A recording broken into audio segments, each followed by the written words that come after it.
Reanudamos entonces esta audiencia en la causa rol interno del Tribunal 66 del 2020.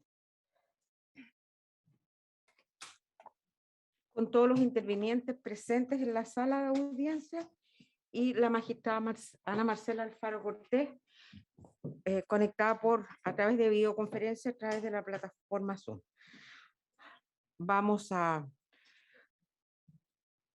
bueno, el canal del Poder Judicial solicitó, Ricardo, grabar esta parte del juicio. Parece que ya está autorizado sin exhibir el rostro del acusado. Así es, ¿no es cierto, defensa? Ya. Entonces, con el tiempo que se había acordado ayer, que era 25 minutos como máximo para cada uno de los intervinientes, vamos a dar inicio entonces a los alegatos de cierre, empezando por el señor fiscal. Comience, por favor. Muchas gracias, su señoría. Muy buenos días, señores magistrados. En nuestro alegato de apertura señalamos que acreditaríamos los hechos, la calificación jurídica y la participación que correspondía al imputado. Pues bien, en el desarrollo de este juicio hemos cumplido con ello, acreditando a través de la prueba rendida los hechos en los mismos términos contenidos en la acusación. Además, manifestamos que la calificación jurídica correspondía a aquella que aparece mencionada en la acusación, que ha de tenerse presente el principio de objetividad que enmarca las actuaciones del Ministerio Público, en particular al momento de presentar acusación, lo dispuesto en el artículo 248, letra B del Código Procesal Penal, en cuanto a que la Fiscalía debe acusar cuando tiene fundamento serio para el enjuiciamiento del culpable. Es decir, que existe una alta probabilidad o que hay antecedentes de que la Fiscalía efectivamente podrá acreditar, más allá de toda duda razonable, los hechos y la participación que corresponde al imputado. Indicamos además que la Fiscalía haría consultas a fin de controlar o destacar los tiempos y la forma en que se recibió la información que sería vertida como prueba en el juicio, por cuanto resulta muy importante tener precisión y evitar al tribunal a los intervinientes cualquier tipo de sorpresa. Así, su señoría, respecto de la dinámica de los hechos y la participación que corresponde al acusado, se presentó prueba testimonial. Pido a sus señorías tener muy presente que estos hechos ocurrieron en el mes de febrero del año 2017, que luego ocurrido los mismos, una madre, una abuela, un hermano, tuvieron que preocuparse de elementos que dejaron la situación personal de segundo plano. Ellos se enfocaron directamente en intentar salvar la vida de su familiar, de Daniela Valentina. Los hechos de esta forma no solamente se enmarcan dentro de una secuencia de los mismos y ha ocurrido bastante tiempo desde ellos, sino que además nos encontramos con personas que debieron posponer muchas cosas a fin de ir a lo principal en ese momento, que era intentar salvar la vida de su familia. De esta forma declaró en juicio doña María Rosa Espejo. Ella vio en forma directa la agresión a su hija, en el tiempo, hora, lugar y forma que se detalla en la acusación. Además, narró cómo fue agredida a ella y las posteriores amenazas que sufrió su hijo Nicolás. En segundo término, declara doña Rosa Badilla Araos, conteste con la anterior, señalando haber visto parte de la agresión a su nieta e hija y además las amenazas que involucraron a su nieto Nicolás.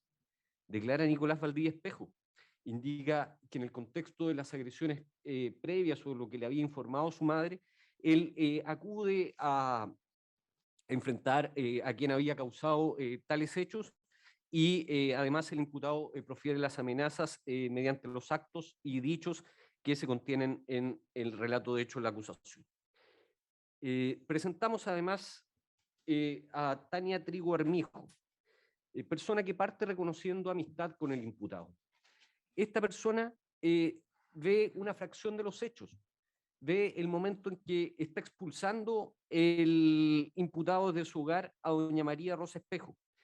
Además, detalla el elemento utilizado para las amenazas por parte del imputado a Nicolás Valdivia Espejo y además señala una secuencia de hechos posterior a los mismos en el cual ella comparte algunos momentos con la víctima Daniela Valentina antes de que ella terminase de que cayera en la vía pública conforme se ha expuesto latamente en el curso de este juicio. Como prueba testimonial, finalmente presentamos a la testigo doña Yarlin Fuenzalía, funcionaria de la Brigada de Homicidios de la Policía de Investigaciones de la CNR. Un primer punto a destacar, su señoría, del relato de doña Yarlin es que ella nos narra la concurrencia al sitio del suceso. Esta concurrencia no es el día de ocurridos los hechos narrados en la acusación el 26 de febrero del 2017, es el día 28 de febrero del 2017. Y esto es tan pronto el fiscal del Ministerio Público toma conocimiento del deceso de la víctima, de los hechos que habían ocurrido. Antes no se tenía ninguna noticia, ni por parte de la Fiscalía, ni por parte de la Brigada de Homicidio, que permitiera desarrollar una investigación y hacer levantamientos y hacer otro tipo de diligencias que de pronto echan de menos los intervinientes, pero hay una imposibilidad de realizarlas antes de ello. Doña Yarlin también, además, nos narra el detalle acerca de la revisión del cuerpo de la víctima y nos narra otro aspecto, que es el antecedente que se tuvo desde un primer momento, tan pronto ellos observan la epicrisis que le proporciona a la clínica Elqui de esta circunstancia del veneno. Narra el levantamiento de este sobre de sustancia denominada balazo 90 y además una serie de diligencias que se hicieron para determinar los motivos por los cuales los familiares de la víctima habían entregado dicho sobre en dependencias de la clínica Elqui. Es decir, este aspecto, este sobre con veneno no quedó en el aire, no quedó como una especie que era entregada solamente en el hospital. Se acreditó el nombre del familiar del imputado que hizo entrega a los mismos, se acreditó el lugar donde se entregó, se acreditó qué familiares de la víctima lo recibieron y el momento que lo entregaron en dependencias de la clínica. También se encomendó a la Policía de Investigaciones investigar el contexto de violencia que sufría la víctima. Y doña Yarlin Fuenzalía dio los detalles de cómo era este sufrimiento y las personas que habían podido tomar conocimiento de ellas, cómo era revisar las redes sociales por parte del imputado, cómo controlaba sus claves, cómo controlaba sus vestimentas, cómo controlaba la forma en que ella tenía que vestirse y distintos episodios de violencia que narraron los testigos que doña Yarlin individualizó debidamente en su relato. Además nos trajo las conclusiones del doctor del Departamento de Medicina Criminalística de la Policía de Investigaciones de Chile, don Rodrigo Madariaga Álvarez, quien por orden de la Fiscalía recibió los antecedentes de la investigación y arriba a la conclusión de que luego de agresiones y lesiones que sufrió la víctima producto de violencia intrafamiliar, esta realiza una ingesta de veneno tipo suicida que finalmente le ocasionó la muerte. El relato de la testigo principal de estos hechos, el relato de la madre de la víctima, doña María Rosa Espejo, resulta además refrendado por otros medios de prueba. Se incorporó en la investigación los informes evacuados por los médicos de la clínica Elqui, informes que están contenidos en la prueba documental números 5 y 6, informe médico evacuado por el doctor jefe de la clínica Elqui y el ingreso a la unidad de cuidados intensivos, en los cuales parte refiriéndose el mismo testimonio que nos ha dicho doña María Rosa Espejo en esta audiencia, es decir, que su hija fue víctima de lesiones, que fue agredida por el imputado. Además, este relato resulta totalmente acreditado por lo que declaró en audiencia la perito, doctora Katia Cabrera Briceño. Y aquí, además de refrendar lo que dice doña María Rosa Espejo, paso al punto respecto de las consecuencias o los efectos del hecho propiamente tal. La doctora Katia Cabrera no solo declaró, sino que además fue detallando las distintas imágenes de los procedimientos que ella fue desarrollando al momento de desarrollar la autopsia del cuerpo de la víctima.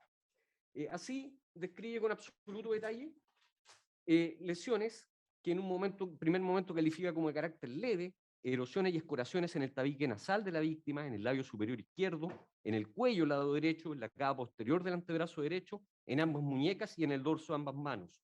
Lesiones que califica como recientes y vitales, producidas por acción de terceros, por elementos traumáticos. Luego describe otras lesiones que califica o ya logra identificar como lesiones de carácter producidas en procedimientos médicos, punturas, intentos de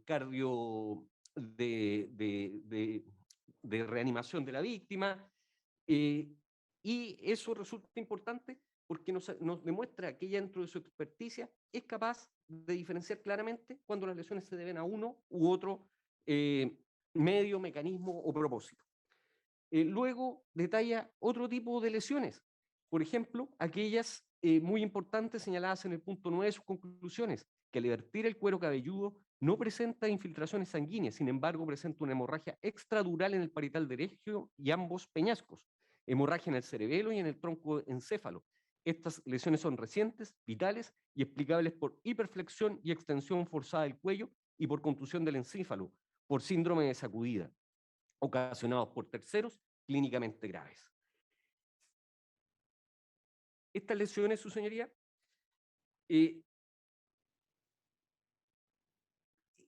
aquí quizás es donde se produce gran parte del debate, debido a que se intenta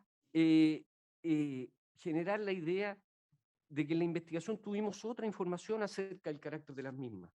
Pues bien, en el control que se hizo de la información que ingresó a la investigación, quedó absolutamente claro que en todo momento se le hace las consultas al servicio médico legal, al menos en 3 momentos se lo solicita, cuando se solicita la autopsia y mediante oficios en los cuales se acompañaron otros elementos que fueron arrojando los exámenes al cuerpo de la víctima, y en todas ellas se señalaba que estas lesiones no eran las lesiones que le habían causado la muerte. Ello se complementó incluso en la declaración que prestó la doctora Katia Cabrera en la fiscalía, donde indica que este tipo de lesiones, estas lesiones, no fueron las que le causaron la muerte. Sí son acciones ejecutadas por el imputado, sí son acciones efectuadas en vida de la víctima, son son efectuadas por terceros, pero estas lesiones no le causaban la muerte. Se intenta complementar de pronto que la muerte de la joven Daniela se produce por un edema agudo de pulmón, y que ese edema agudo de pulmón se produce por una falla multiorgánica. Sin embargo, hasta ahí era la información con la que se contó durante toda la investigación por parte de la Fiscalía, y luego se pregunta expresamente acerca de si estos golpes le habrían ocasionado la muerte, y se responde tajantemente que esos golpes no fueron los que le causaron la muerte.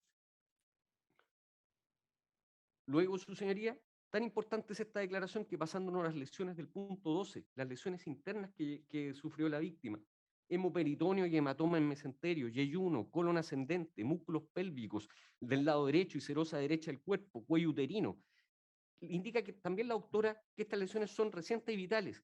Y en la declaración que le presta el fiscal, precisa el carácter de estas lesiones. Se había equivocado en su informe, había dicho que eran de mediana gravedad y precisa que son graves.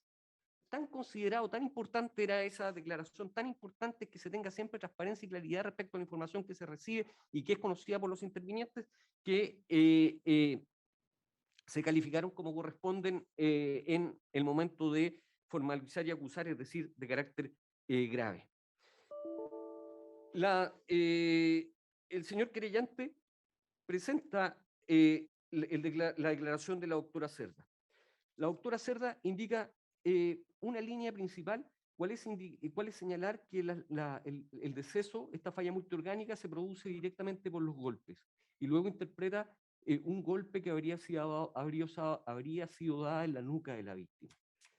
Intenta, mediante fotografías que se exhiben, señalar que no habrían sido bien realizados los procedimientos por el servicio médico legal al momento de vertir el cráneo. Sin embargo, hay que dar un paso antes, porque la doctora Cabrera aclara con precisión que antes de efectuar el examen interno del cuerpo, realiza un prolijo examen externo del cuerpo de la víctima, a fin de determinar todas estas lesiones, y de esa forma este golpe que intenta sembrar como base la doctora Cerda para su teoría no resulta concordante con el examen realizado por el Servicio Médico Legal. La defensa intenta decirnos, mediante el peritaje del doctor Lechuga, de que aquí no habría ningún tipo de lesión y que todo habría sido generado por una falla multiorgánica producto del envenenamiento. Eso es totalmente distante de la realidad. En primer lugar, este perito cada vez que era buscado en algún detalle se asilaba en ciertos aspectos técnicos que no resultan comprensibles al momento de otorgar la información en un juicio oral. Y ese es el primer indicativo para descubrir una persona que realmente no está entregando información útil al tribunal. Luego, hay ciertas contradicciones que se señalan al momento de indicar su propia metodología.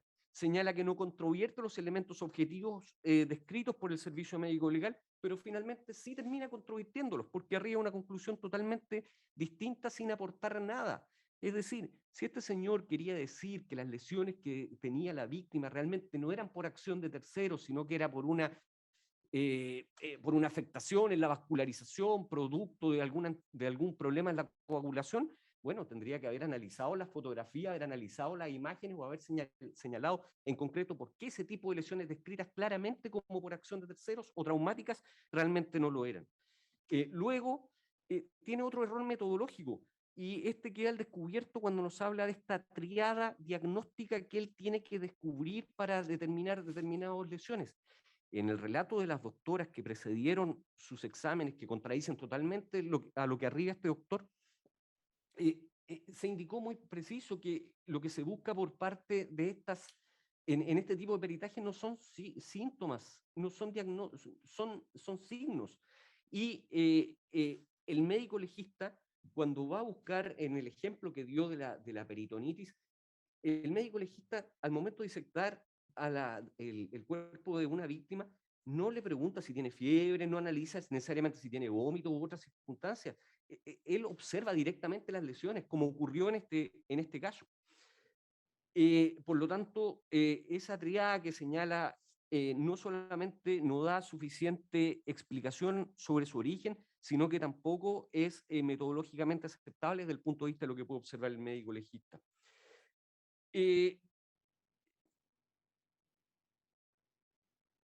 Además, sobre un punto, ese supuesto descubrimiento que hacen el análisis de la proteína polímero D encontrada en el cuerpo de la víctima. En la teoría de este doctor, la ingesta de veneno habría ocasionado tal grado de desestabilización en la víctima que fue generando una falla multiorgánica por la cual se fueron apagando o agotando los órganos de la víctima y provocando algunas hemorragias, como lo habría señalado. Hago un paréntesis. Hemorragias que son totalmente, no pueden explicarse a partir de lo que el doctor dice, porque, por ejemplo, todos vimos aquí las imágenes de las lesiones externas de la víctima y que claramente eran estigmas unguiales. Esto no lo puede, ya el hecho de que parta negando eso señala la predisposición de este perito.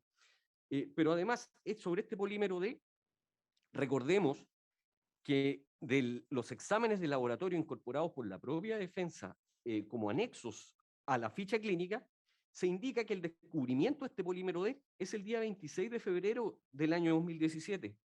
¿Y a dónde? En dependencias del Hospital de La Serena, a pocas horas de que la víctima había ingresado. Es así como no es producto, estos problemas de coagulación no son producto de un proceso, de una falla multiorgánica, sino que son producto directamente de una acción ejecutada el día, hora y lugar de ocurrencia de los hechos. Así, por lo tanto, resulta contradicho incluso en sus propios descubrimientos este doctor. Finalmente, su señoría, sobre la conducta, en este caso hay una agresión directa del imputado sobre las víctimas y particularmente sobre la víctima Daniela Valentina. Luego, esta conducta no solamente es antijurídica, sino que está tipificada en los términos propuestos por la Fiscalía, de tal forma de que no solamente corresponde probar un resultado, sino que corresponde probar el propósito, el ánimo, al menos el dolo eventual en el ámbito de la culpabilidad del imputado en cuanto al delito cometido. Así, su señoría, en la acción que se le atribuye al imputado, no basta que la víctima en definitiva haya fallecido por una u otra causa, sino que hay que trasuntar, hay que ver si esta acción del imputado era idónea, era apta, había al menos aceptación de un resultado por parte del imputado, y en ese sentido nos parece que la acción del imputado era más de un ánimo lesivo que un ánimo necandi, y que posteriormente el deceso de la víctima se produce por un eventual envenenamiento. Este resultado final resulta coherente con la investigación y las pruebas traídas a este tribunal. Así, tenemos que el resultado muerte que se produce por un posterior envenenamiento resulta acreditado por el hallazgo de esta sustancia, la cual fue debidamente periciada y sus resultados fueron incorporados al juicio oral. Por una reconstrucción de cómo llega esta sustancia a la investigación propiamente tal, donde no solamente es un elemento que aparece porque fue llevado a una clínica, sino que se acredita toda la línea de cómo llegó hasta ese lugar. Luego, porque la víctima, en la sucesión de hechos que ocurrieron, tuvo la oportunidad, hubo un tiempo en el cual la víctima, si nos fijamos en la línea del tiempo de cómo fueron ocurriéndose estos hechos, hubo un espacio de tiempo en que la víctima estuvo sola en el interior de ese domicilio. Luego, sobre la mención de los tratamientos, el dato de atención de urgencia, presentado como documento número 1 por la Fiscalía, señala claramente al momento del ingreso de la víctima en el Hospital de La Serena, que ocurrió a las 20,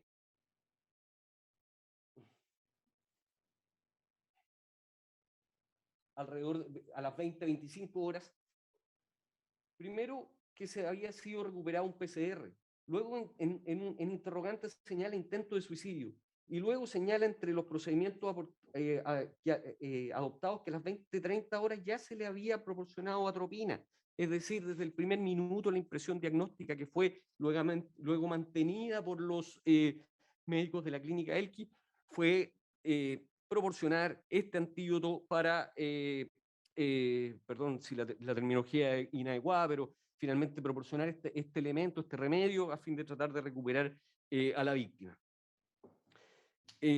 Además, en la Fiscalía se cuenta con un examen histológico que fue leído en esta audiencia y en el cual se indicaba por parte del personal experto del Servicio Médico Legal el hecho de haber una correlación entre lo que ellos estaban viendo y esta posible causa o esta posibilidad de envenenamiento. El imputado, al momento de prestar declaración ante la Policía de Investigaciones, incluso manifiesta, no solamente reconoce el haber tenido algún tipo de contacto físico con la víctima al momento de ocurrencia de los hechos, sino que también explica por qué tenía este elemento que había comprado, entre comillas, de ocasión. Luego, su señoría, están los distintos momentos, como manifestaba, en que se proporcionó esta información por el Servicio Médico Legal a la Fiscalía, donde recurrimos en muchas ocasiones a tratar de establecer cuál era la causa necesaria del deceso de la víctima, y en todos esos informes, en estas declaraciones, se nos indicaba que los golpes no le habían provocado, en definitiva, la muerte de la víctima. Su señoría, reiteramos nuestra solicitud de penas. Solicitamos que estos graves hechos sean sancionados con el máximo de rigor conforme lo hemos señalado en nuestra acusación, y ese es nuestro alegato de clausura, su señoría, reiterando la solicitud de condena por los hechos expuestos. 25 minutos, querían. Gracias, señoría. Voy a tratar de ser incluso un poco menor. Ojalá. Sí, señoría. Sí, el fiscal igual no ocupó todo el tiempo. Su señoría, primero señalar igual la sorpresa para nosotros como querellante, que la Fiscalía dedique gran tiempo de su alegato de clausura a atacar la posición de la parte querellante y no a defender su teoría propia, que se refiere a la autoría de David Espinosa en las lesiones de Daniela Reyes. Gran parte de su alegato se dedica a justificar el por qué la Fiscalía no acusó por femicidio, y a justificar a juicio de nosotros errores que se cometieron durante la investigación, que nosotros no quisimos hacer, digamos, patente, digamos, en nuestro alegato de apertura, porque entendemos que la Fiscalía no es nuestro adversario legal, me refiero, sino que justamente la defensa con la cual tenemos que sostener posiciones diferentes. Este es un caso bastante particular, en que vemos que la Fiscalía, su señoría, y la defensa plantean una causa de muerte diversa a lo que establecen los hechos. Y en ese sentido, su señoría, permítame corregir a mi amigo Carlos Vidal, con el cual trabajamos juntos en la Fiscalía, directamente. En este punto, y solamente lo voy a hacer como referencia, la propia doctora Katia Cabrera, el 15 de febrero del 2019, le dijo expresamente al fiscal, expresamente por escrito, que Daniela Reyes no había fallecido por el consumo de carbamato y que no podía afirmar eso, que no lo podía afirmar. Y le dice al fiscal que Daniela, el edema agudo de pulmón se produce por una falla multiorgánica.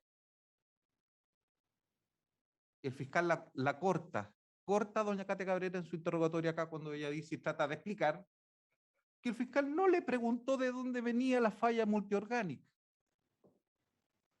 Yo no quería hacer crítica a la fiscalía, pero evidentemente hubo errores de la fiscalía y hubo errores de la policía de investigaciones.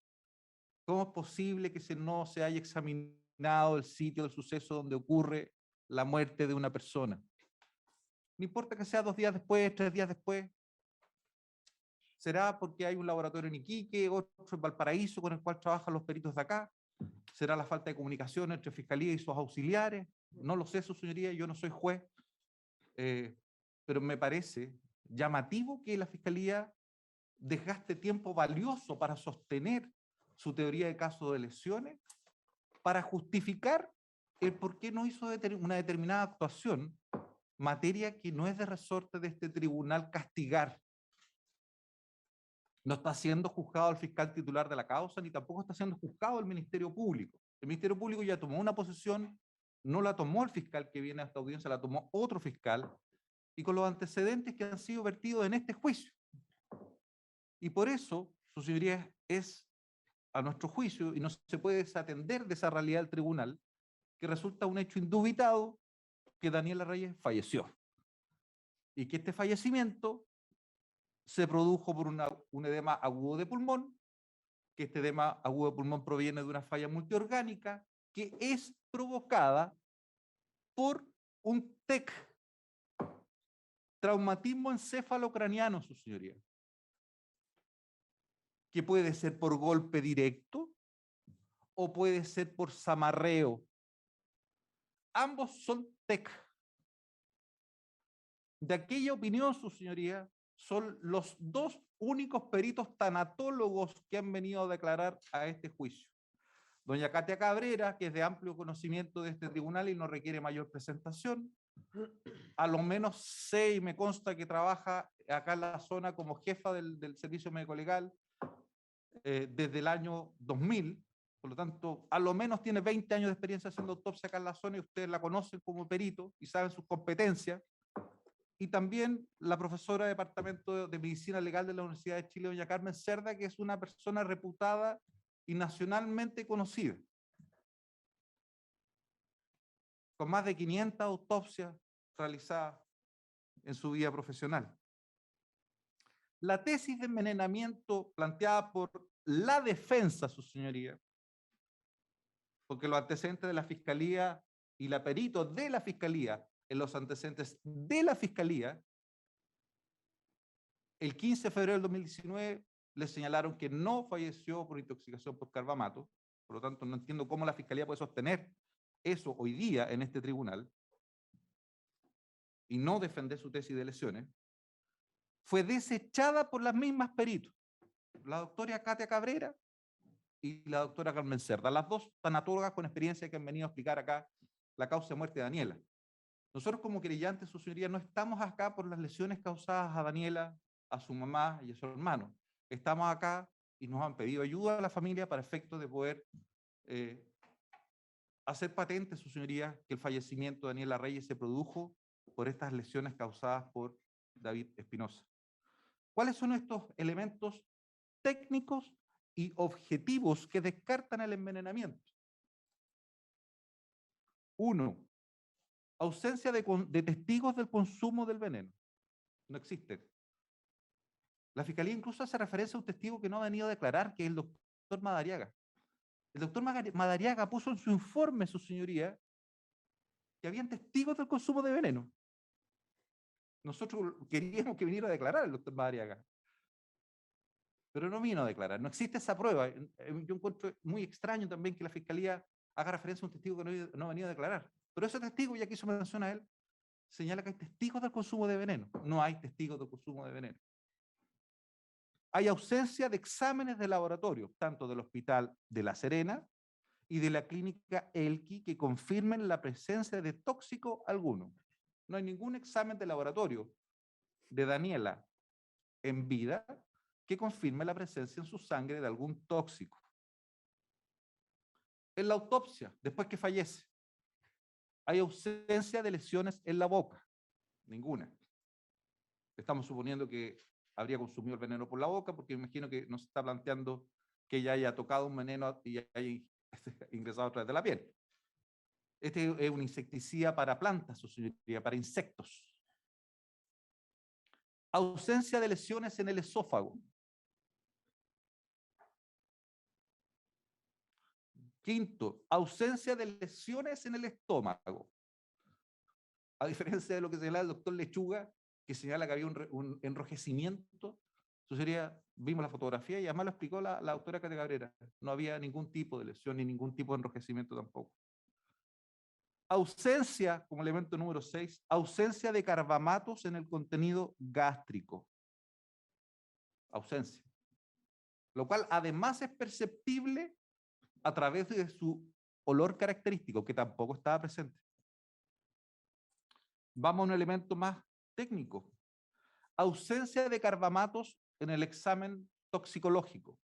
¿Qué es lo que se detecta en el examen toxicológico? Midazolam, que es la droga que se utiliza para poder intubar a Daniela, y atropina, que se utiliza para poder contener un paro cardiorrespiratorio y que se le aplicó en el consultorio, en el Hospital de La Serena y la clínica Elqui. El tratamiento estándar para una intoxicación aguda por carbamato es de 2 gramos de atropina. Se le aplicaron alrededor de 4, eso sería en las 3 instancias diferentes de donde ocurrió. Es decir, por casualidad, además de poder contener y tratar el paro cardiorrespiratorio con la atropina, que es lo que se utiliza normalmente, además, este medicamento sirve como tratamiento ante una eventual intoxicación por carbamato. Ausencia, como otro elemento, de los metabolitos del carbamato, que el doctor Lechuga no sabía cuáles eran los metabolitos del carbamato.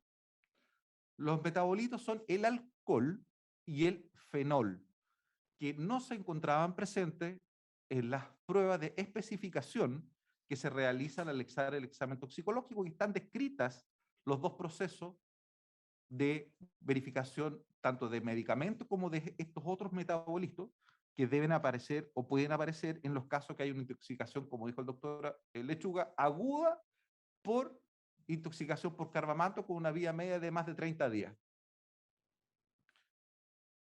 Eso además fue ratificado por la alcoholemia, que tiene un nivel 0. Tenemos la constatación también que por esta aplicación de atropina, Daniela Reyes recibió el tratamiento adecuado para una eventual intoxicación por carbamato, que nosotros decimos que no existe, pero casualmente además recibió por estos paros cardiorrespiratorios el tratamiento adecuado, que es atropina, para el tratamiento de los carbamatos. Otro elemento. Número 10. Al momento de realizar la autopsia, Daniela tenía las pupilas normales, no mióticas o no pupilas puntiformes. Aquí nuevamente el doctor Lechuga se equivoca. Cuando una persona fallece, y perdone que use esta expresión coloquial, es 1, 2, 3, momia es. El cuerpo del occiso mantiene aquellas señales o signos que mantenía en vida. Es decir, si existía pupilas con midriasis, quedan pupilas con midriasis. Si tenía las pupilas puntiformes o mióticas, quedan puntiformes o mióticas, que es el signo más relevante para efecto de determinar una intoxicación por carbamato y que es descrita como elemento objetivo de la audiencia como pupilas normales. 11. Se descartó, a diferencia de lo que dice el doctor Lechuga, que utiliza elementos objetivos, pero los interpreta subjetivamente, en la autopsia expresamente se descartó la neumonitis química, que está en la ficha clínica de Daniela y en el informe que fue incorporado al tribunal. Fue descartada la neumonía química. No existió la neumonía química que aparece en el informe de la clínica Elki. Esos eran los síntomas clínicos que presentaba, que se corroboran después. Y en ese punto se descartó la neumonitis química. No existió. Otro punto fundamental, los carbamatos, su señoría, presentes en estos insecticidas para los insectos que comen plantas, no producen hemorragias, no producen alteraciones en la coagulación. Los venenos que sí producen alteraciones en la coagulación y producen hemorragias son los venenos que contienen warfarina o warfarínicos, como el veneno de ratón. De hecho, la defensa, al leer la ficha clínica, una de las hipótesis de trabajo que tenía el grupo clínico, piensen que estuvo básicamente un día, sucedería con distintos doctores en la clínica Elki, Daniela, pone en su ficha clínica intoxicación por veneno de ratón. Lo pone. Está ahí, lo leyó la defensa. Pero ¿qué es lo que aparece? Un sobre con un insecticida que contiene carbamatos, no warfarínicos. Los carbamatos no producen hemorragia y no producen en ningún caso trastornos en la coagulación. Esa información no solamente fue proporcionada por los peritos, sino que usted también, su señoría, puede consultarlo directamente. Hoy día esa información es pública en toxicología y puede analizar lo que dice respecto a los carbamatos, todo el contenido de información pública.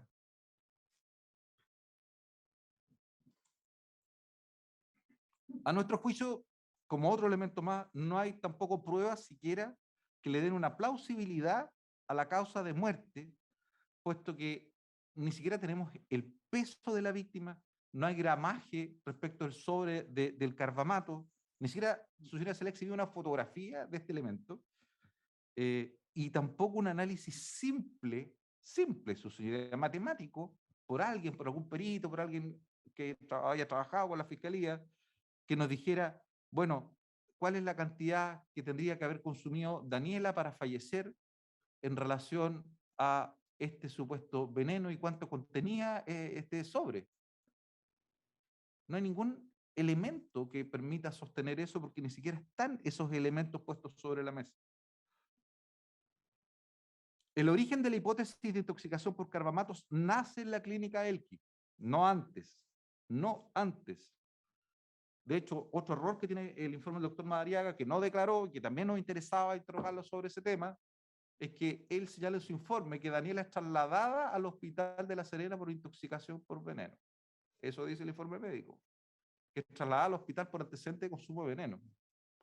Daniela fue trasladada al consultorio, al hospital y a la clínica, porque como relata la misma ficha clínica, la madre relata la anamnesis, está la anamnesis, que David Espinosa le había pegado golpes en la cabeza. Está en la ficha clínica, está en el relato. Es en forma posterior que nace esta teoría del consumo de alguna sustancia por estos síntomas clínicos que llevaron, a mi juicio, a una confusión clínica por parte de las personas que estaban atendiendo a Daniela en este escaso tiempo, la distinta rotación de médicos en un día, entre la noche del 26 y la madrugada del 28, sucedería que fallece a las 6 de la mañana aproximadamente Daniela, pero que estos síntomas genéricos después se realiza este estudio posterior y acabado, que es la autopsia, que es en definitiva el que nos determina la causa de muerte, nos señala que básicamente estos síntomas genéricos no resultaron ser la causa directamente de la intoxicación por carbamato, sino tenía otra explicación. Se entiende la confusión a nivel clínico, y por eso la autopsia, finalmente, y para eso sirven los tanatólogos, nos da certeza de la causa de muerte. Si nosotros nos basáramos en los antecedentes clínicos para determinar las causas de fallecimiento de una persona, no necesitamos servicio médico legal, ni tampoco necesitamos los tanatólogos. Los síntomas clínicos son síntomas clínicos, algunos muy generales, algunos inespecíficos, algunos que sean por distintas razones, pero finalmente el que nos da la causa de muerte es el servicio médico legal. Entonces, descartado el envenenamiento, a nuestro juicio, con bastantes elementos objetivos tenidos a la vista, y con la opinión técnica, su señoría, de 2 peritos tanatólogos, hay que referirse brevemente a la prueba rendida en juicio respecto a dar por acreditado que Daniela Reyes fue golpeada el 26 de febrero de 2017 en su domicilio, donde vivía con su conviviente, que a nuestro juicio es el único autor de estas lesiones que finalmente le provocaron la muerte. En primer lugar, la declaración de los 2 testigos, María Espejo Vadillo y doña Rosa Vadillo Arauz, que señalan que el acusado tomó del pelo a la víctima y le propinó golpes de puño en la zona occipital y puntapiés en el cuerpo, en este caso señalado por doña María Espejo Vadillo. Esto ocurre en el interior del domicilio del acusado, que si bien no reconoce los hechos, porque recordemos que la teoría de los hechos de la defensa es que David Espinosa no tocó a Daniela y que no la golpeó. Eso es lo que ha planteado la defensa en este juicio. Si bien no reconoce esas circunstancias, sí reconoce un elemento importante para la credibilidad de estos testigos. Es que sí confirma que la madre de la víctima conversó con él estando ella al interior del antejardín. Y eso, su señoría, ustedes lo pueden escuchar en el minuto 12.10 segundos y en el minuto 49 de la declaración de David Espinosa. La declaración de la perito Katia Cabrera en juicio, quien señala haber descubierto en la autopsia lesiones graves, eso es lo primero, lesiones graves causadas por terceros, recientes y vitales, en 2 zonas. En primer lugar, en la zona de la cabeza. Ella señala la existencia de un TEC, un traumatismo encefalocraniano. La doctora señala que encuentra un TEC, específicamente una hemorragia extradural en el parietal derecho y en ambos peñascos, con hemorragia en el cerebelo y en el tronco encéfalo, explicables, de acuerdo a ella, a la hiperflexión y extensión forzada del cuello y por contusión del encéfalo por síndrome de sacudida. Y también presenta este tipo de lesiones en la zona abdominal, específicamente en el hemoperitoneo y hematomas en el mesenterio, yeyuno, colon ascendente, los músculos pélvicos del lado derecho y serosa derecha del cuerpo y cuello uterino, producidos, y lo señala expresamente la doctora, por elementos contusos aplicados con mediana intensidad. Estas lesiones, dice la doctora, ambas lesiones, ambos grupos de lesiones de carácter grave, tanto en la cabeza como en la zona abdominal, causan una falla multiorgánica que a su vez provoca el edema agudo de pulmón que está descrito en su certificado de defunción. En tercer lugar está la declaración de la perito Carmen Cerda, que ratifica, y esto es muy importante, la causa de muerte del servicio médico legal. No es que plantee una tesis distinta. Ratifica, y lo señaló varias veces, la causa de muerte explicada por la doctora Katia Cabrera, agregando que la oxisa, y este es el elemento nuevo, pero que también tiene los elementos objetivos, su señoría, que la oxisa presentaba un hematoma en la zona occipital. Este hematoma, el tribunal también ha podido verificar la existencia de este hematoma, que es una lesión externa al cuerpo, en 2 elementos fundamentales que han sido descritos por los testigos y por la documental. Se dejó constancia en el examen externo del cadáver de la PDI que presentaba esta lesión en la zona occipital. Es decir, un médico de la PDI constató que estaba esta lesión externa en la zona occipital, en la inspección del cadáver en la misma clínica. Y también se dejó constancia, y está ingresado como prueba documental de ambas partes, de la Fiscalía y la parte querellante, en la ficha clínica de la clínica Elqui. También se dejó constancia que tenía esta hematoma en la zona occipital. ¿Qué fue lo que pasó? De hecho, la doctora, básicamente por su experiencia, se dio cuenta que la disección del cuero cabelludo realizada aparentemente por un técnico del servicio médico legal no se habría extendido hasta la parte inferior del cuello, y por eso la doctora Katia Cabrera no pudo dejar constancia en su autopsia de esa lesión externa que había sido constatada por estos dos médicos, tanto de la Policía de Investigaciones como de la clínica Elqui, es decir, dos médicos que no tenían relación. A través de un examen físico que justamente corresponde a la praxis médica, constataron este hematoma y lesión, y dejaron por escrito la constatación de esta lesión externa que no fue referida en la autopsia, porque como ustedes pudieron ver en las fotografías de disección del cuero cabelludo, esta disección no alcanzaba a bajar el cuero cabelludo hasta la zona del cuello, la zona occipital, donde estaba esta lesión. Y por lo tanto, la doctora, confirmando la causa de muerte que establece la doctora Cabrera, ella agrega que además de este síndrome de sacudida, que se justifica por el agarre del pelo por parte del imputado, con fuerza, justifica, su señoría, además de este síndrome de sacudida, un golpe directo que llegó a la zona occipital, que coincide con las declaraciones justamente de los testigos.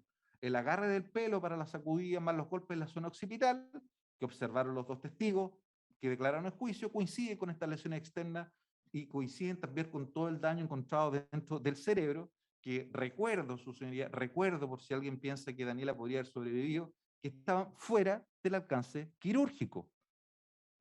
El daño ocasionado a Daniela en el cerebro era irrecuperable a las pocas horas de haber ocurrido los hechos.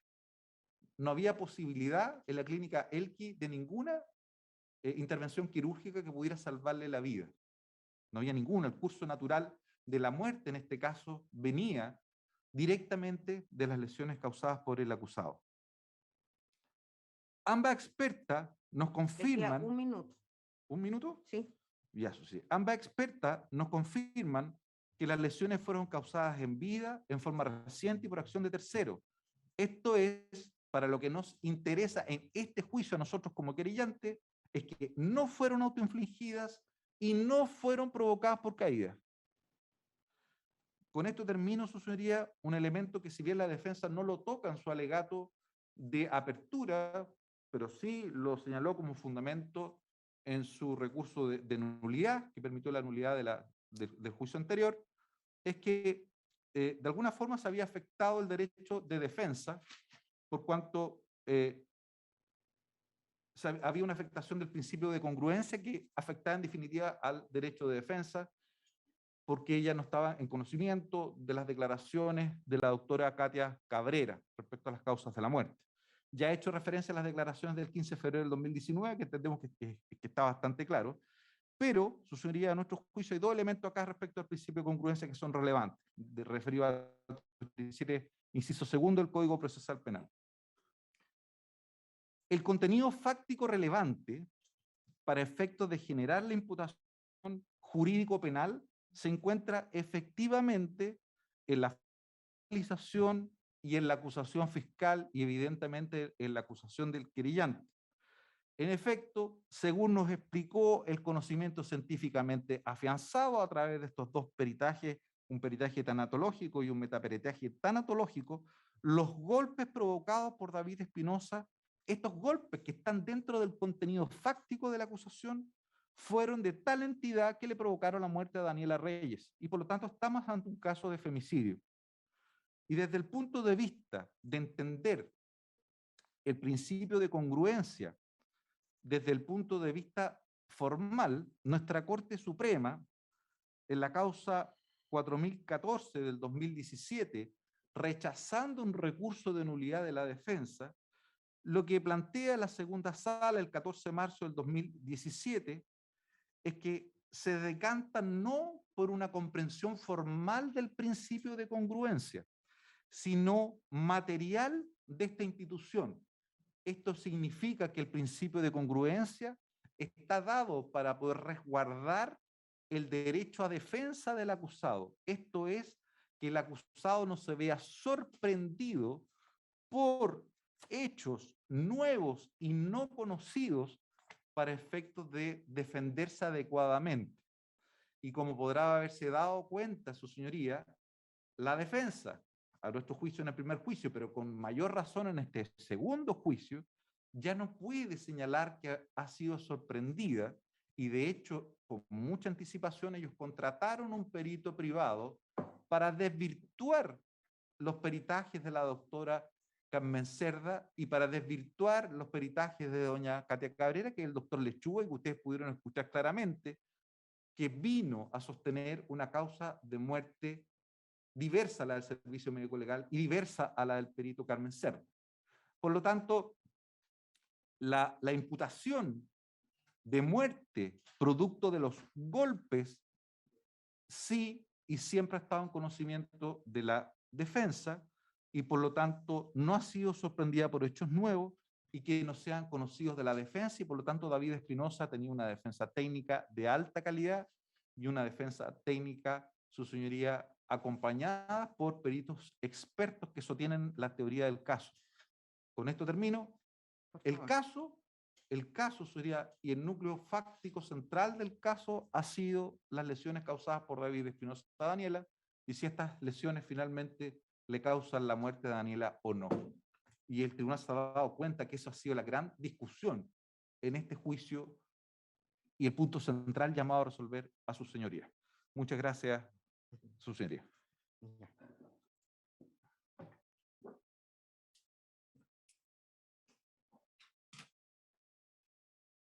La defensa.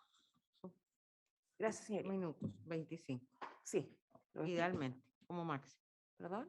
Idealmente como máximo. Tengo el cronómetro para poder Sí, yo autocontrolar. también. Ya, señoría, doy inicio a mi alegato de clausura y voy a separar las distintas imputaciones para efectos de exponer de mejor manera mis conclusiones ante el tribunal. Mi representado, don David Espinosa, fue acusado por 4 hechos. Femicidio, según el creyente, en contra de Daniela Reyes; lesiones graves, según el Ministerio Público, en contra de Daniela Reyes; lesiones menos graves, en contra de doña María Espejo; y amenazas, en contexto de violencia intrafamiliar, todos estos delitos, en contra de Nicolás Valdivia. Voy a partir por los últimos 2 hechos, para hacerme cargo al final del femicidio y de las lesiones graves, que son las imputaciones diversas que se han sostenido.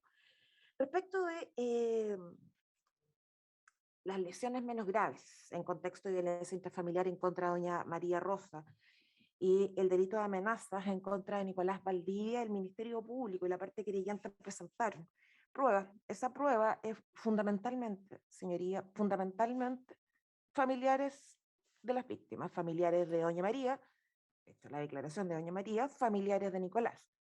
¿Quiénes sostienen la existencia de estos 2 hechos? Doña María, doña Rosa y don Nicolás. El Ministerio Público, como prueba de cargo, presentó solo un testigo no relacionado, no vinculado familiarmente con doña María, con doña Rosa y con don Nicolás, quien fue doña Tania Trigo. Y doña Tania Trigo entrega una versión totalmente distinta de la que señala doña María, la que señala doña Rosa y la que señala don Nicolás. ¿Y por qué digo esto, señoría? Porque desde el primer momento hay antecedentes que resultan complejos de corroborar. ¿Y a qué me refiero particularmente? Efectivamente, estos 3 familiares, Rosa, María y Nicolás, son contestas en que existieron las lesiones menos graves en contra de María y son contestas en que existieron las amenazas en contra de Nicolás.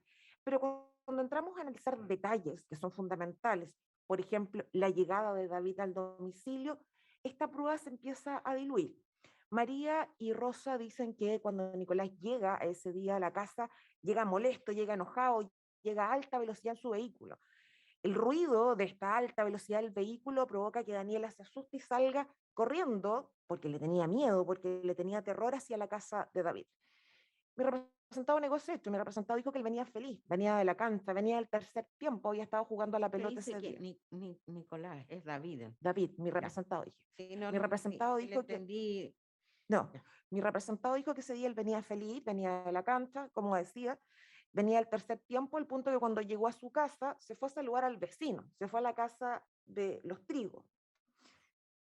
Ese hecho no es reconocido ni por María ni por Rosa, sin embargo, sí aparece corroborado por la versión que entrega Tania Trigo.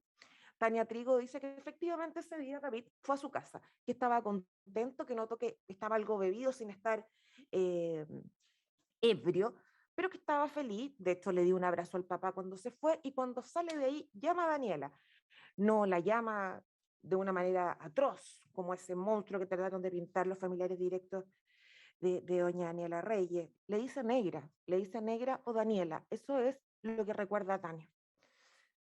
Luego, en la versión de María y de Rosa, mi representado, cuando se reúne finalmente con Daniela, golpea a Daniela, la toma del moño, la madre hablaba de un moñito que tenía en la cabeza, la golpeaba salvajemente en la cabeza y en la cara, lo que doña Rosa logra ver desde el antejardín, desde 1,5 metros, una mujer de más de 60 años, que estaba con una guagua en brazo, ella dice que ella logra ver toda esta golpiza. ¿Qué dice doña Tania? Que eso nunca pasó. Doña Tania dice que ella estaba desde su casa, no vio una parte de la escena, como dijo el Ministerio Público. Ella dice que estaba ordenando ropa en la pieza con su hermana y cuando escucha el primer grito, ¿de quién? De María, llamando a Daniela desde las afueras de la casa, ella mira. ¿Y qué ve? A María discutiendo con David. ¿Por qué? Porque María gritaba a Daniela y David le decía, señora, para eso están las puertas, toque la puerta, no puede llamar a Daniela a los gritos, yo la voy a llamar. Eso es lo que ve. Nunca ve a María ingresar a la casa de David, nunca ve ninguna golpiza. Lo que Tania logra ver es que se forma una discusión, precisamente porque María quería ingresar a un domicilio que no le correspondía, y David la corretea. Esa es la palabra que utiliza Tania. La corretea, le dice que se vaya, pero agrega un elemento muy importante, no hay contacto físico. No hubo contacto físico entre David y entre María. Agrega Tania que María se tropieza porque la casa de David estaba en construcción. Habían palos, habían bloques, habían elementos de construcción. María se tropieza. Esa versión que entrega Tania, que el señor fiscal deslizó, no es tan objetiva porque reconoció ser amiga de David. Lo cierto es que aparece bastante más corroborada por un elemento objetivo que también fue parte de la prueba de cargo, y es el dato de atención de urgencia. El dato de atención de urgencia de doña María Espejo indica que ella tenía solo 2 lesiones, las mismas que aparecen descritas en la acusación. 2 lesiones. Esas 2 lesiones no aparecen compatibles con los puros combos y patadas en mis brazos, en mis piernas, estómagos y tobillos que doña María declaró ante estrado. Esas 2 lesiones, señorías, son una equimosis de bíceps derecho y una equimosis de tobillo derecho. Ninguna persona que está sometida a la golpiza que la señora María y que la señora Rosa relataron en estrado resulta con 2 lesiones, como aparece constatado en su dato de atención de urgencia. ¿Quién dice la verdad? Me parece que la versión más acercada a la realidad en este caso es la de la señora Trigo, la señorita Trigo, y no la que entregan los familiares. Respecto del delito de amenaza, pasa algo bastante similar.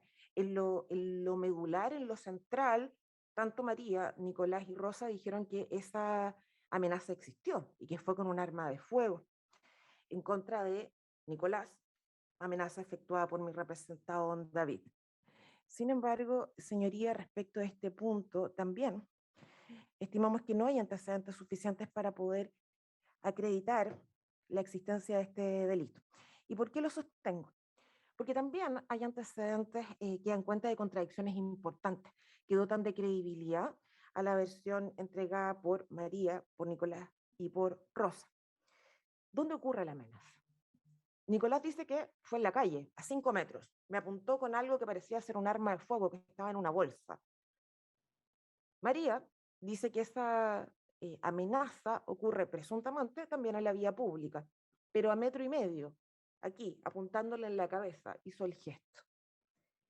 Doña Rosa señala algo totalmente distinto. Doña Rosa señala que mi representado, don David, llegó hasta su casa, se puso en el antejardín y desde el antejardín le gritaba, no en la vía pública, en el antejardín, mientras Nicolás, estaba al interior de la casa y él valientemente sale a enfrentar esta amenaza con un arma de fuego. ¿Qué dice Tania respecto al punto? Porque Tania seguía en la vía pública y Tania seguía mirando esta presunta amenaza. Ella dice que nunca pudo corroborar que se trataba de un arma de fuego. Sí habla de un arma de fuego, pero dice específicamente ellos amenazaron mutuamente, se tiraron piedras. David salió con una bolsa que parecía ser un arma y se fue. Y le dijo que él no estaba solo. Eran más que nada garabatos. ¿Efectivamente existió esta amenaza? ¿Quiénes indican que existió? María, Rosa y Nicolás. Se preguntarán, y me pregunta ya el tribunal, ¿por qué no creerle a María, a Rosa y a Nicolás? Por una razón muy sencilla, señoría. En los albores del derecho penal, cuando comienza a desarrollarse el derecho penal, la primera justicia fue una justicia de carácter privada.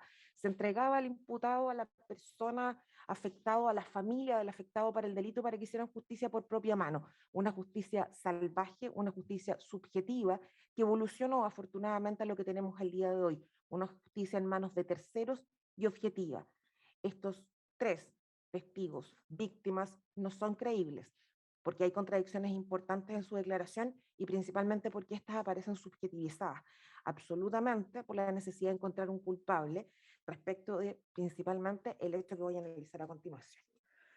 En relación al presunto delito de femicidio y presunto delito de lesiones graves en contexto de violencia intrafamiliar, cuya víctima es doña Daniela Reyes Espejo. A ver, señoría, el recurso de nulidad no tiene nada que ver con el principio de congruencia. El recurso de nulidad dice relación con la afectación de una garantía del derecho de defensa y la inclusión de prueba que no era parte de la investigación. Es distinto. Pero efectivamente, en este caso, hay un grave principio de congruencia. El artículo 261 del Código Procesal Penal indica que el querellante, hasta 15 días antes de la fecha fijada para la realización de la audiencia de preparación, podrá adherir a la acusación del Ministerio Público o podrá acusar particularmente.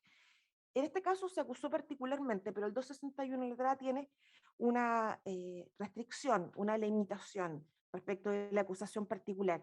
El acusador particular puede plantear una distinta calificación de los hechos, otras formas de participación, otra pena, o puede ampliar la acusación del fiscal, extendiéndola a hechos o imputados distintos siempre que hubieran sido objeto de la formalización. Mi representado nunca fue formalizado por un delito de femicidio. Mi representado fue formalizado por un delito de lesiones graves, por un delito de lesiones menos graves y por un delito de amenazas, todas en contexto de violencia intrafamiliar, nunca por un delito de femicidio. Ahí está el problema. Está más o menos acreditado con las fechas y con la prueba que se ha rendido en esta causa, que con posterioridad al cierre recién se incorporó el primer elemento que daba cuenta de un delito de femicidio, y ese elemento es el peritaje de la doctora Cerda. El señor querellante nunca solicitó la reformalización de la investigación que le permitiría abrir una acusación particular, la posibilidad de una acusación particular con una calificación jurídica distinta, aunque el Ministerio Público lo hubiese desechado en virtud del principio de objetividad que señaló en esta audiencia. No hubo solicitud de reformalización, solo se planteó la tesis del femicidio en la acusación. En los hechos descritos, tanto en la acusación fiscal como en la acusación particular, el resultado de muerte necesario para configurar típicamente un delito de femicidio no aparece descrita. Y al no aparecer descrita, claramente si el tribunal condena por hechos no contenidos en la acusación, infringe lo dispuesto en el artículo 341 del Código Procesal Penal, principio de congruencia o principio de correlación. El principio de congruencia o correlación penal va más allá de que la defensa haya tomado conocimiento de que el querellante deseaba sostener una calificación jurídica distinta. Eso debe estar contenido en la formalización, debe estar contenido en la acusación y debe plasmarse eventualmente en una sentencia condenatoria. No basta con el mero conocimiento.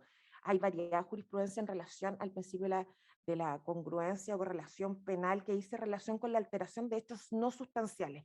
Una persona fallecida es un hecho absolutamente sustancial, típico necesario para poder configurar un delito contra la vida. En este caso no aparece descrito, por lo tanto existe prohibición legal expresa y constitucional, el 19 número 3 de la Constitución Política, para poder condenar por ese hecho. Pero, señorías, desde lo fáctico, estimamos que tampoco hay antecedentes suficientes para sustentar la tesis del femicidio, como lo ha hecho el señor querellante. ¿Y por qué indico aquello, señoría? A ver, respecto de la causa de muerte, la prueba vertida en un juicio da cuenta de 3 posibles hipótesis. Una, de la doctora Katia Cabrera; 2, de la doctora Carmen Cerda; 3, del doctor Lechuga. Respecto a la doctora Katia Cabrera, respecto de este informe de la pericia del servicio médico legal, valga señalar que la doctora Cabrera hizo un informe escrito que estaba en poder de la Fiscalía, que estaba en poder de la defensa y por supuesto del querellante, en que sostiene que la causa de muerte es un edema agudo a pulmón en estudio. La doctora Cabrera lo explicó acá. Ese en estudio va a dejar de estar en estudio cuando yo reciba el histológico, el toxicológico, el químico y la alcoholemia, agregó acá. Efectivamente, la doctora Cabrera fue citada a declarar a la Fiscalía Local 2 años después. Y en esos 2 años después, cuando ella concurre, indica que la causa de muerte efectivamente es un edema agudo al pulmón. Le saca el apellido en estudio y ratifica que es un edema agudo al pulmón. En este juicio, señoría, indicó a las preguntas del señor querellante que en este caso existía una suerte de cronología y que efectivamente doña Daniela Reyes murió por un edema agudo al pulmón, pero que ese edema agudo al pulmón proviene de una falla multiorgánica, esa falla multiorgánica proviene de un traumatismo cráneoencefálico. Eso nunca lo dijo en la Fiscalía, eso nunca lo consignó en su peritaje. De hecho, la contrasté, leí una parte de su conclusión en la pericia original, y me refiero al punto 9 de esta conclusión, en que ella indica que al vertir el cuero cabelludo no presenta infiltraciones sanguíneas. Sin embargo, presenta hemorragia extradural en el parietal derecho y en ambos peñascos. Indica que existe hemorragia en el cerebelo, en el troncoencéfalo, que las lesiones son recientes y vitales, explicables por hiperflexión y extensión forzada del cuello, y por contusión del encéfalo por síndrome de sacudida, ocasionadas por terceros clínicamente graves que no le producen la muerte, descartando un traumatismo craneoencefálico producido en forma directa.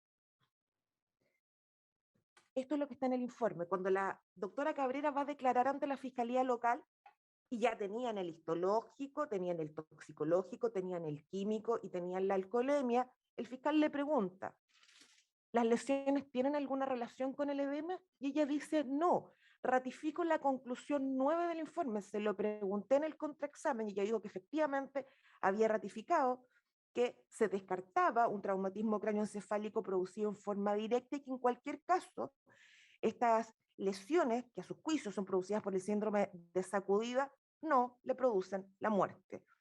Acá dijo algo distinto, es verdad, planteó relación entre edema, falla multiorgánica y traumatismo cráneoencefálico. Sin embargo, sostengo que esa versión que se vierte únicamente en juicio no puede ser considerada por el tribunal. ¿Por qué?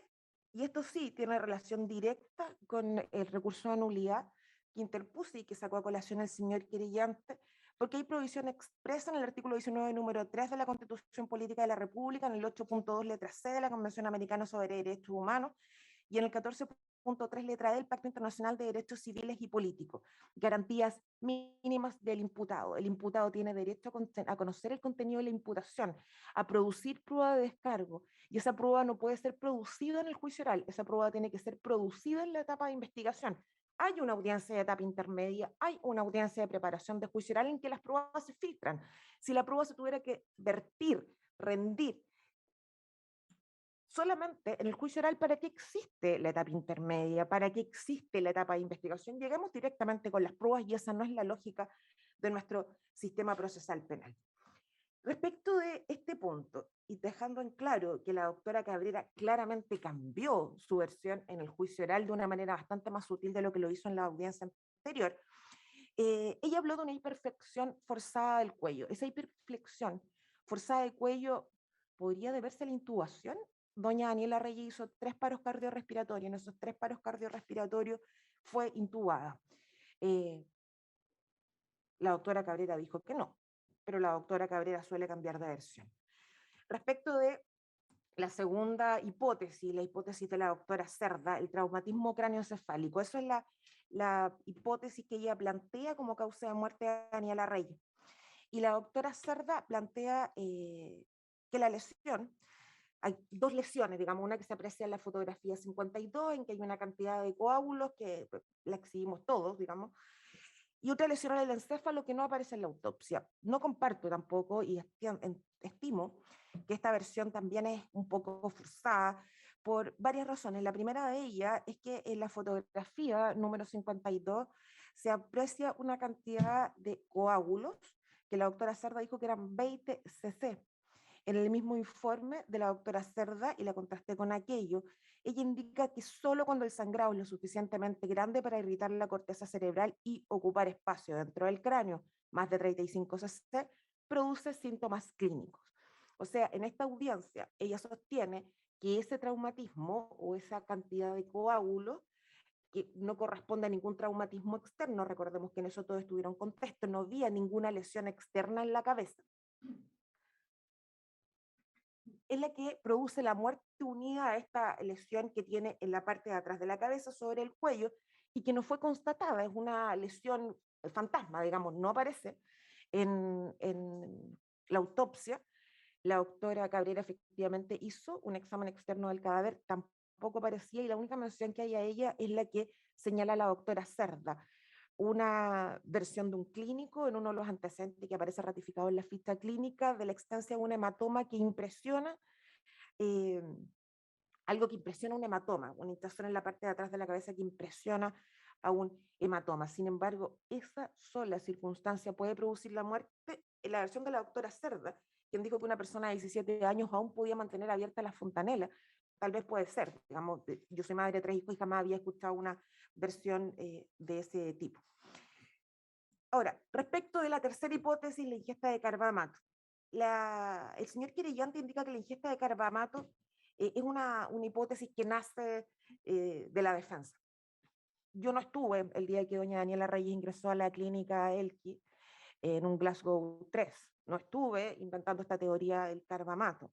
No es cierto que esta teoría únicamente se vierta en el juicio que haya aparecido en la etapa de investigación. Doña Daniela Reyes fue tratada por una ingesta de carbamatos, así lo dice la ficha clínica de la clínica Elqui, así lo dijo la doctora Cerda, quien incluso se refirió a las conclusiones de la doctora Cabrera, indicando que la primera causa de muerte era un edema agudo al pulmón secundario a una ingesta de carbamatos, según lo que ella recordaba. La tesis de la ingesta de carbamato estuvo siempre presente. Toda la clínica de Daniela Reyes estuvo encaminada a tratar esta ingesta por carbamato. Y como dijo el doctor Lechuga, el traumatismo de haber existido no fue relevante. En ninguna parte de la clínica Elqui aparece que se inició un tratamiento relacionado con el traumatismo. El traumatismo fue una señal clínica, pero en ningún caso se señaló que debía ser tratada por ese traumatismo. El señor querellante dice que esto es porque esta lesión que apareció en la cabeza estaba fuera del alcance quirúrgico. Fuera del alcance quirúrgico puede significar también que se va a reabsorber y que no es necesario operar.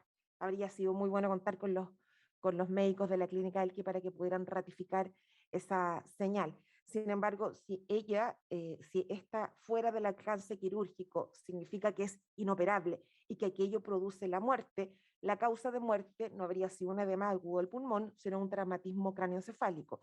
El certificado de función, la pericia de la doctora Cabrera y los antecedentes que dan cuenta de el tratamiento médico de Daniela Reyes apuntan siempre a esta ingesta de carbamato. Es compatible con la neumonitis química, que la doctora Cabrera no dijo que no existía, dijo que no fue detectada en el pulmón. La neumonitis química aparece dentro de la ficha clínica de Daniela, aparece dentro de los certificados de los doctores tratantes de la clínica Elqui. Y según la doctora Cerda, la neumonitis química es compatible con una ingesta de carbamatos. La acidosis mixta severa La acidosis mixta severa también aparece en todos los antecedentes médicos, absolutamente compatible con una ingesta de carbamato. La ficha clínica también da cuenta del tratamiento realizado con ese fin. Y las alteraciones en los exámenes de laboratorio que el doctor Lechuga expuso en esta audiencia también son compatibles con esa causa de muerte, un edema agudo al pulmón secundario a una ingesta de carbamato. La doctora Cabrera indica que ella esperaba realizar, obtener el histológico, el toxicológico, el químico, y en base a eso determinar si confirmaba o no confirmaba el edema agudo al pulmón. Y ella indicó acá, esta cronología, digamos, que ya señalé, sale solamente en este juicio. Ella dijo que había llegado a esa conclusión porque había revisado los exámenes. El histológico que fue introducido al juicio indica al final antecedentes de ingesta de veneno según protocolo de autopsia 073-17 del Servicio Médico Legal, lo cual explicaría hallazgos morfológicos encontrados al examen microscópico. Se sugiere correlación con antecedentes clínicos y resultados de otros exámenes solicitados. Todos los excedentes de muestras serán eliminados en un plazo de 3 meses a contar de la fecha de despacho. El histológico indica de manera expresa que la sintomatología o lo que ellos analizan en los hallazgos morfológicos y en el examen microscópico tiene correlato con la ingesta de veneno. La ingesta de veneno explica lo que ellos encuentran en el examen histológico. Yo no inventé los carbamatos. Respecto al toxicológico, que también la doctora Cabrera señaló, el toxicológico mide 12 drogas de abuso. Partí preguntándole a la doctora Cabrera, ¿cuántos tóxicos existen en el mundo? Se rió y me dijo millones. Efectivamente, millones. En el toxicológico no buscaron carbamatos. Nadie buscó carbamatos. El conocimiento del carbamato era muy limitado. Solo buscaron drogas de abuso y fármacos. El carbamato no es droga de abuso, el carbamato no es fármaco. Por lo tanto, no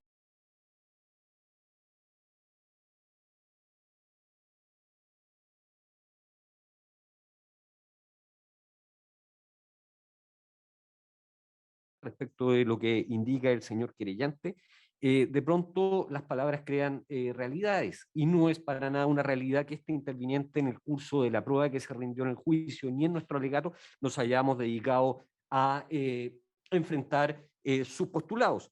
Muy por el contrario, tenemos claro que hasta cierto punto incluso vamos con la misma teoría y así quedó claro en el momento en que se rindió el juicio.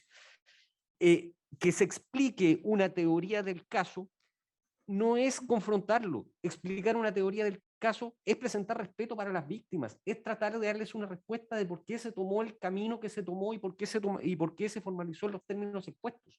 En ningún caso hemos querido confrontar con explicar la teoría del caso y los antecedentes que tuvo en vista el Ministerio Público. Como Fiscalía, y don Pedro lo sabe muy bien porque, como lo expuso, él fue parte de esta institución, nos tenemos que basar en dos aspectos. Uno, reglas que están establecidas en el Código Procesal Penal, como lo es, por ejemplo, que el 13 de enero del año 2020 se cerró la investigación y nosotros a partir de ese momento no podemos incorporar nuevas pruebas y no podemos en consecuencia analizar el informe que él hizo con fecha 2 de febrero del año 2020 y además tenemos que ceñirnos por la objetividad. Esa es nuestra réplica, su señoría. Ocupó 3 minutos.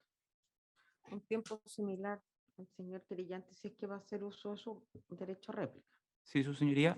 Ya. Brevemente. Tiempo, 3 minutos también, por favor. Sí. Brevemente, su señoría, solicitar a este tribunal que no se desentienda de la realidad.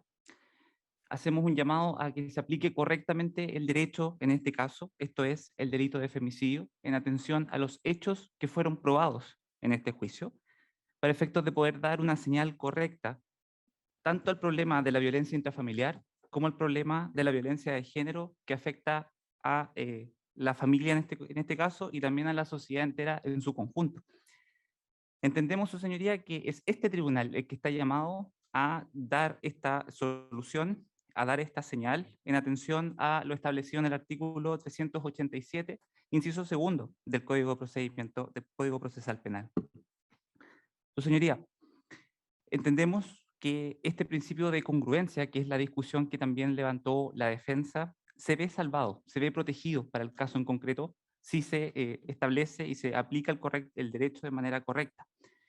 Nuestro legislador en ningún momento estableció una concordancia textual, porque si fuese así el caso, su señoría, entenderíamos el absurdo, y tendríamos que llegar al absurdo, de entender que si la Fiscalía hubiese agregado la frase "y murió", se habría salvado el principio de congruencia, y si no se estableció, como en este es el caso, entendemos que el principio se vería vulnerado.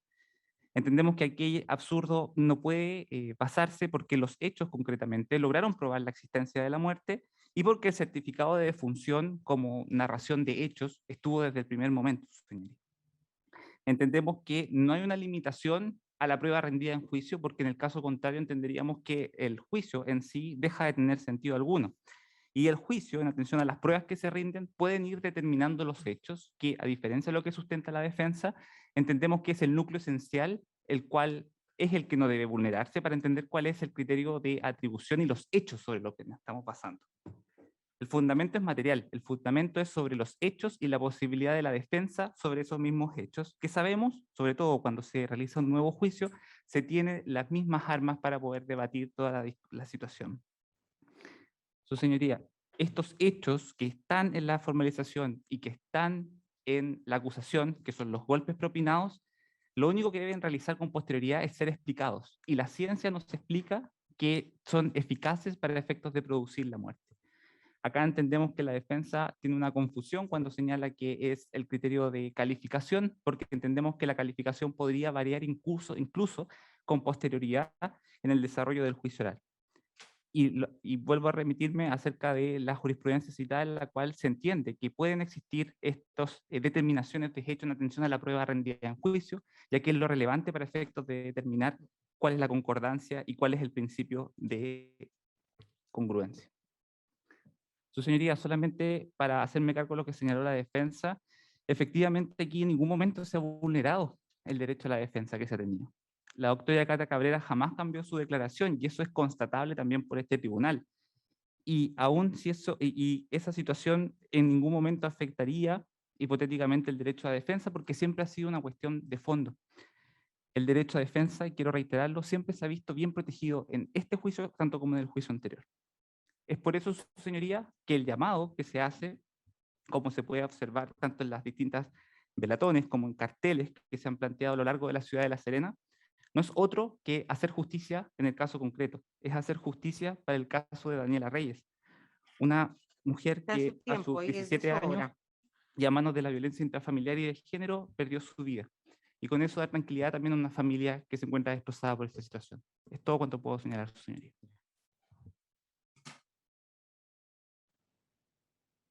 ¿Va a hacer uso de su réplica? Sí, defensa? señoría. Ya, al mismo tiempo. Respecto del primer punto que levanta el fiscal, las lesiones, que quedó claro que las lesiones eran producto de la acción de tercero.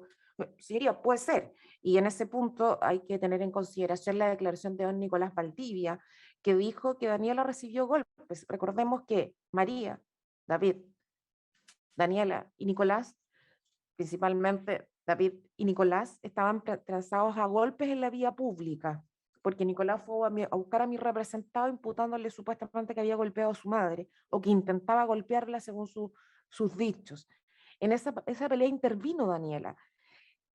Tania indicó que agarraba a su madre, María, de la cintura, del tórax, y trataba de sacarla evitando que golpeara a David porque estaba defendiendo a David. Nicolás dijo de manera expresa que Daniela había recibido golpes. Esos golpes pueden provenir de esa fuente. ¿Por qué imputar a mi representado? De esos golpes si pueden tener una fuente totalmente diversa. Respecto al rodillazo y el partido de fútbol, la verdad no entendí muy bien a qué se refería el fiscal, así que no me voy a hacer cargo, pero encarzo esto con la violencia de género que levanta el señor querellante. Esto no es un caso de violencia de género, este es un caso de imputación falsa. Una familia que ha pasado, una madre que ha pasado por cuánto canal de televisión la ha citado, que ha imputado a un fiscal del Ministerio Público tratándolo de misógino, que afirmó que un fiscal del Ministerio Público, y podemos tener un buen o mal concepto de él, pero que difícilmente podría decir, andáis puro cuatiqueando, tu hija se mató.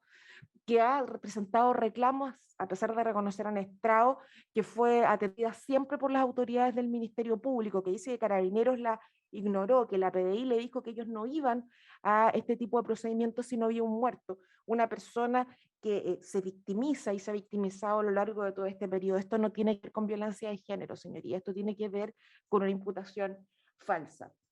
Y finalmente, respecto a la invitación que hace el señor querellante, en virtud de lo expuesto en el artículo 387, que no es procedente un segundo recurso de nulidad, porque este juicio es un juicio post nulidad, invitándolos a aplicar la ley, tienen que aplicar la ley. Efectivamente, yo no estoy cuestionando la calificación jurídica porque este no es un problema de calificación.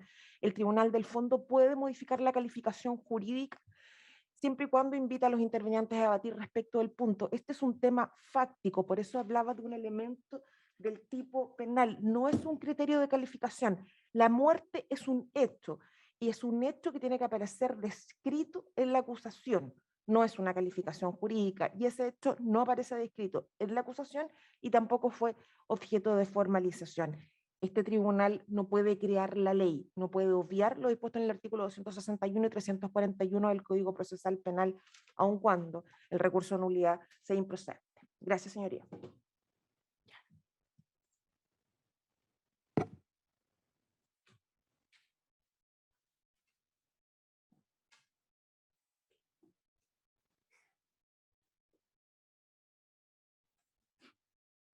Bueno.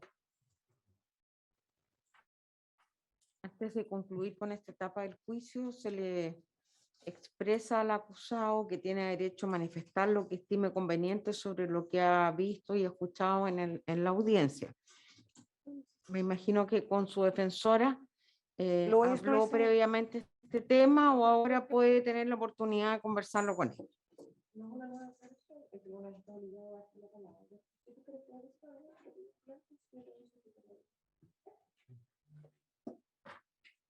Ya, le consulto entonces, después de que usted ha conferenciado con su defensora, ¿va a manifestar algo, va a decir algo? ¿No es una nueva declaración?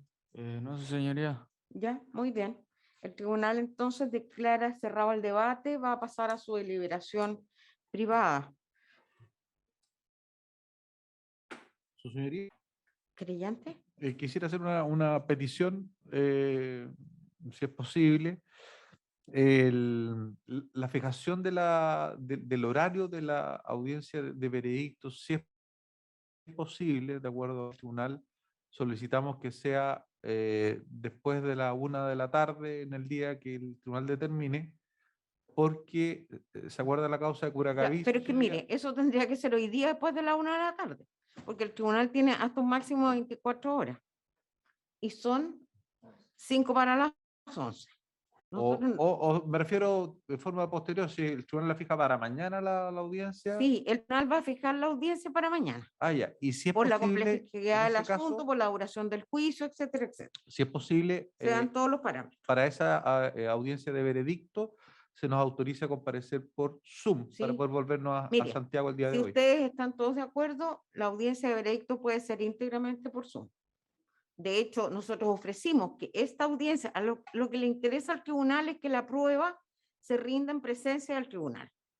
Estos alegatos podrían perfectamente haber sido hechos por Zoom, se ofreció y los intervinientes no quisieron venir presencialmente al tribunal. Habitualmente todos estos juicios semipresenciales o incluso los presenciales en época de pandemia, para evitar precisamente los contagios, los desplazamientos, el tribunal efectúa todos los alegatos de cierre, la comunicación de veredicto, la lectura, la comunicación de la sentencia se hacen íntegramente por Zoom. Esto ha sido extraordinario lo que ha sucedido en este juicio hoy.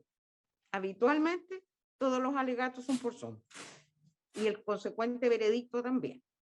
Así es que el tribunal no tiene ningún inconveniente en que el veredicto sea por Zoom, a menos que alguno de ustedes tenga algún inconveniente en eso. Fiscal. En la forma que su señoría determine. Ya, ¿y usted, defensa? ¿Tú quieres que presente? No sé. Pero habitualmente es lo que hacemos. Sí, lo sé. ¿Cómo se llama? Oye, Carlos, veamos hora. ¿Hora para comunicar el veredicto? Usted- No, no, por ningún motivo. ¿Sí? Sí, sí, yo.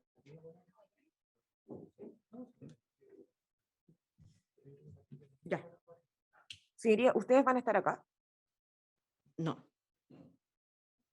En principio no.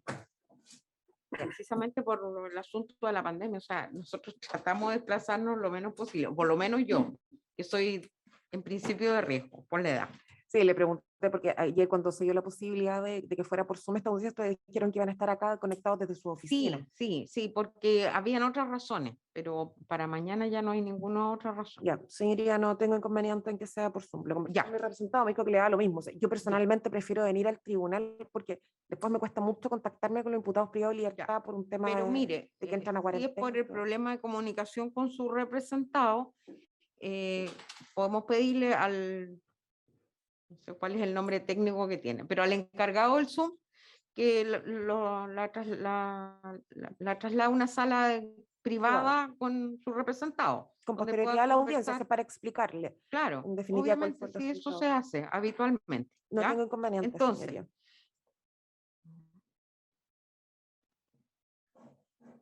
por la complejidad del asunto tratado en este juicio, por la duración de los días del mismo, el tribunal se va a tomar el plazo máximo, que son 24 horas. No vamos a tomar las 24 horas por cualquier inconveniente que pudiera existir.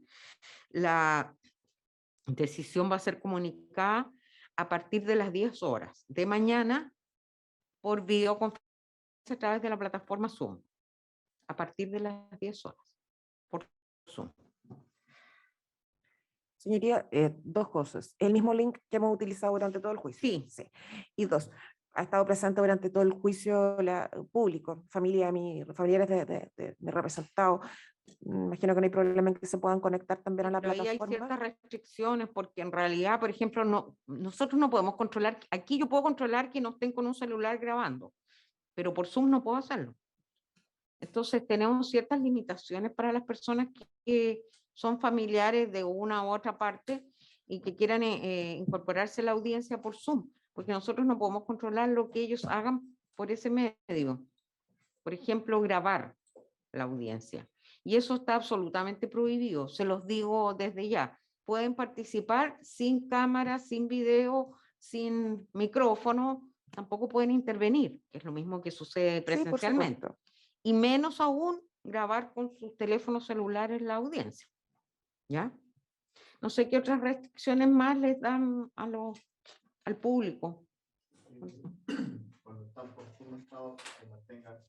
Sí, cámara y micrófono apagado. Sí. Claro. Sí, exactamente.